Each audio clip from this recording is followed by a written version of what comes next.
Hello friends, welcome to Nila's moral stories. வாங்க இன்னத்து story பார்க்கலாம்.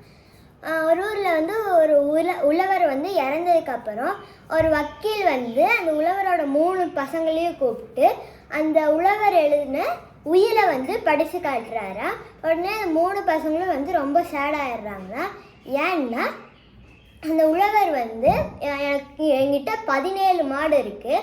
அதில் என்னோட பெரிய பையனுக்கு சரி பாதியும், என் மிடில் பையனுக்கு 3ல் 1 பங்கும், என்னோட கடைசி பையனுக்கு 9ல் 1 பங்கும் கொடுங்க அப்படின்னு சொல்லி எழுதியிருந்தாராம்.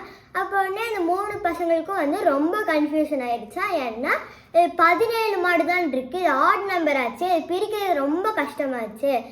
ஈவன் நம்பராக இருந்தால் ஈஸியாக பிரிச்சிடலாம், இது ஆட் நம்பர் ஆச்சு, எப்படி பிரிக்கிறது அப்படின்னு சொல்லி ரொம்ப கன்ஃபியூஷனில் இருந்தாங்களா.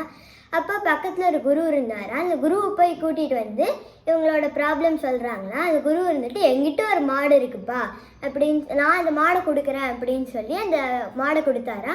18 மாடு ஆச்சா. அப்போ பெரியவருக்கு சரி பாதியா.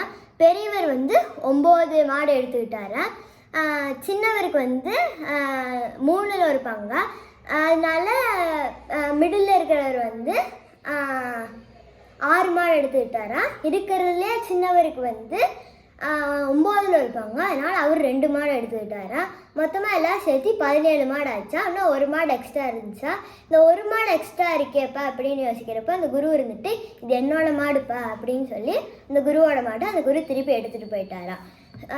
So moral of the story என்னென்னா, நம்ம லைஃப்பில் ஏதோ சக்ஸஸ் ஆகணும்னா ஒரு நாள் நம்ம நல்ல பழக்கங்களை நம்மளுக்குள்ளே உள்ளேற்றிக்கணும். அப்படி கிடையாட்டி வெளியேற்றினா தான் அந்த விஷயம் சக்ஸஸ் ஆகும். அப்படின்னா நம்மக்கிட்ட இருக்க கெட்ட பழக்கங்களை வெளியேற்றிக்கணும். தேங்க்யூ.